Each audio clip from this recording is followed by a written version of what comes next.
Θα ξεκινήσουμε σήμερα με την κυρία Σάσκια Σάσεν, αλλά πριν περάσω σε αυτό, θα ήθελα να μου δώσετε την ευκαιρία να ευχαριστήσω πολύ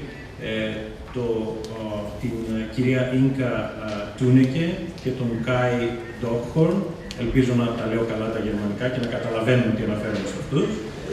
Είναι από το Heinrich Ball Foundation στη Γερμανία και είναι η επικεφαλής αυτού του project που ονομάζεται Ατλαντίδα, κρυμμένες ιστορίες και νέες ταυτότητες, με αφορμή τα 20 χρόνια από την πτώση του τείχους του Βερολίνου. Θα ήθελα να τους καλωσορίσω και να τους ευχαριστήσω που είναι εδώ μαζί μας. Αυτή είναι η πρώτη δράση, αυτό το συνέδριο, σήμερα και αύριο, είναι η πρώτη δράση αυτού του project, για το οποίο θα σας μιλήσει στη συνέχεια η Ίνκα για να σας δώσει περισσότερες πληροφορίες. 1989 was the year with many changes to more democracy.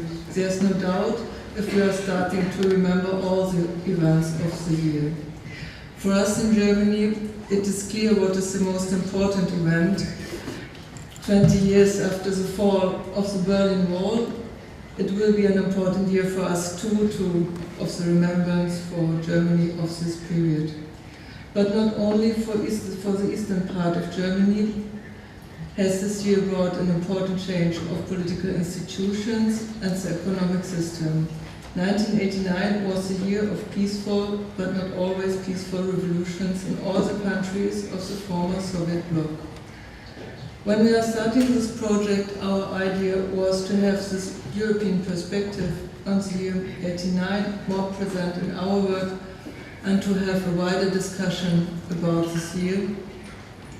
For this reason, the project is following the former borders in Europe, the former Iron Curtain, which was fixed in Yalta after the Second World War. And I should say that I'm not going to give you a pretty talk, you know, that is sort of nice and when I'm done, it's completed. Completion is a form of death. And this subject definitely is very alive and complex. So 3 vectors to this incomplete talk. The first vector one could name fear and strange arithmetics. And I'm thinking of the most powerful states in the world and the fear they have of immigrants, whether they're legal, whether they're not, whether they're many, whether they're few. And I wonder, what is the strange arithmetics in their head? Second vector is the notion of powerlessness as a variable.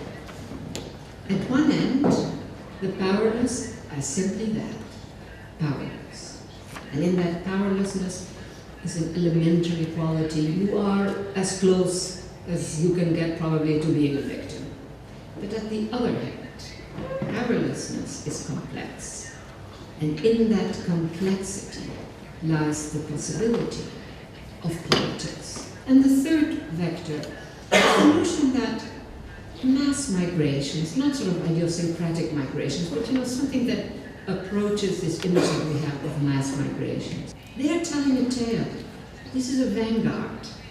Not vanguard as we might use it in a museum, but a vanguard in the sense that they are a first visible presence of a deeper transformation.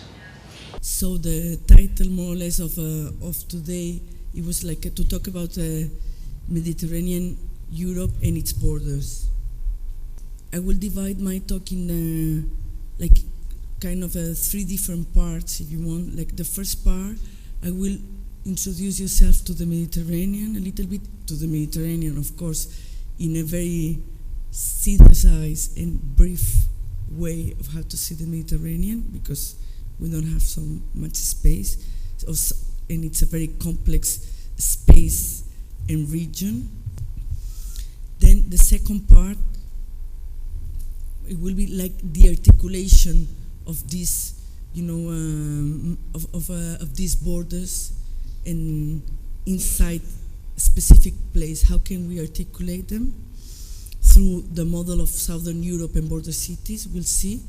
And then lastly, in the third part, I will just, like quickly refer to 2 case studies which I thought they would be interesting for today and for the audience we have here. Ας προσπαθήσουμε να καταλάβουμε πώς φτάσαμε στην μαζική ανυπακοή των νέων, στη διάχυτη εξέγερση, στην πυρπόληση κτηρίων. Ο φόνος ενός παιδιού είναι αδικαιολόγητος και φρικτός, ενώ το φόνο του Αλέξη Γρηγορόπουλου στις 6 Δεκεμβρίου, τη νύχτα του Αγίου Νικολάου. Ο φόνος ενός παιδιού είναι αδικαιολόγητος και φρικτός, υπό οποιασδήποτε συνθήκες. Πώς όμως ο φόνος απέβη ικανός να πυροδοτήσει τέτοιο ξέσπασμα, πρωτοφανές ακόμη και για τα διεθνή δεδομένα. Πώς έφτασαν τα παιδιά της μεσαίας τάξης με τα hoodies και τα all star, τα δικά μας παιδιά, πώς έφτασαν να λιθοβολούν αστυνομικά τμήματα και να φωνάζουν «πυροβολήστε μας». Ταυτίστηκαν με τον νεκρό Αλέξη, τον μάρτυρα της γενιάς τους. Ναι, ασφαλώς αυτό είναι μια απάντηση. Όχι όμως όλη η απάντηση. This artist is Liz Harlev. She is from Denmark. She lives in Berlin since some years, and she's an artist who dedicated her activities since 15 years to the differences, which are maybe not so dramatic and not so bloody, but they are differences, painful and very personal. She lived in different places in Europe, and she somehow considers herself as the most experienced cross-border, legally cross-border. This again in interpretation of Dan Perzhowski. What happens in our contemporary society when one border is, so to say, demolished? It doesn't mean that everything is going perfect. And then it's another work of the same artist with whom I was already working several times. The point behind this presentation of my works is to see how globalization, what it looks like visually in a specific place. So it's always about configuration between the local and the global. They're not afraid to use the space around their heroes, unlike in other cities, where there are cities full of equestrian monuments, where people, I feel, are afraid to use their spaces, so I help them digitally, and I've made this cycle of work which is called On Vacation, taking photographs of equestrian monuments and sending the leaders on vacation. In this case, it's Constantine I on vacation from Thessaloniki, Alexander II on vacation from Sofia, Henri IV vacation from Paris, Friedrich the Great vacation from Berlin, and so on and so forth, or General Inunu, a vacation from Istanbul. Now, this is not a vacation situation. This is in Yerevan, and you see a confusion. There is always local and global visually in a city. It's always about confusion. In Yerevan, I thought the terrorists might have a field day because they have a clear indication how to go to the embassy of Kazakhstan, if you read out. And Borat or Sacha Baron Cohen might have something to rejoice. Otherwise, you have to think that on top this billboard, which is showing a table prepared for lunch, maybe you have the indication, or maybe you might think, if you are dumb like I am, a dumb tourist, maybe you think that they offer lunch in the embassy of Kazakhstan. Η φιγούρα του μετανάστη θα επιτελέσει ακριβώς αυτόν τον ρόλο του σημείου διαγραφής ανάμεσα σε διαφορετικούς λόγους και εγχειρήματα που διεκδικούσαν την παρουσία τους εντός του νέου πεδίου. Όταν λοιπόν αναφέρομαι στο μετά το 89 πεδίο της τέχνης, δεν εννοώ μονάχα την αγορά της τέχνης, όπως κάνουν ορισμένοι κριτικοί στοχαστές, έχω στο μυαλό μου τον Τζούλιαν Στάλαμπρας ως παράδειγμα, αλλά αναφέρομαι σε ένα ευρύτερο δίκτυο επαγγελματικών, ερευνητικών, πολιτιστικών αλλά και ακαδημαϊκών δραστηριοτήτων που στα πλαίσια της νέας οικονομίας και της παγκοσμιοποίησης επιχείρησε στις αρχές δεκαετίας του 90 να χειραφετηθεί και να αυτονομηθεί από τα ισχυρά μεταπολεμικά ιδρύματα τέχνης και τα παραδοσιακά εκπαιδευτικά ιδρύματα επίσης. Οι ραγδαίες εξελίξεις που πυροδοτήθηκαν το 89, η πανενοποίηση της Γερμανίας, η διάσπαση της Σοβιετικής Ένωσης, η άνοδος του παγκόσμιου εμπορίου, ο μετασχηματισμός της Κίνας σε μερικώς καπιταλιστική οικονομία άλλαξαν καθοριστικά τη σύγχρονη τέχνη. Τόσο η κοινωνικά χρήσιμη τέχνη της σοσιαλιστικής Ανατολής, όσο και η αυτόνομη και ελεύθερη τέχνη των δυτικών κέντρων έχασαν την νομοποίηση που απολάμβαναν εντός των παλιών διχοτομήσεων. Ωστόσο, αναφερόμενο σε όλους διόλου διαφορετικά ζητήματα και όπως άλλωστε θα ήταν αναμενόμενο από μένα, συνδέοντας κάποιες σκέψεις με το μοντέλο των μεγάλων εκθέσεων και των Biennale, από το οποίο ίσως ανακύψει και κάποιο είδους στοχασμός γύρω από την κριτική που γίνεται κατά αυτού του μοντέλου, η οποία ταυτίζεται λίγο ως πολύ με την κριτική κατά της παγκοσμιοποίησης, μια κατά τεκμήριο γενικευτική κριτική στις περισσότερες περιπτώσεις. Θα προσπαθήσω να καταδείξω το πόσο πολύ στην πραγματικότητα αυτό που μοιάζει να είναι ένα μοντέλο ενιαίο και ομογενοποιητικό εξαρτάται σε τρομερό βαθμό από τις τοπικές συνθήκες όπου αναφύεται κάθε φορά με διαφορετικό τρόπο.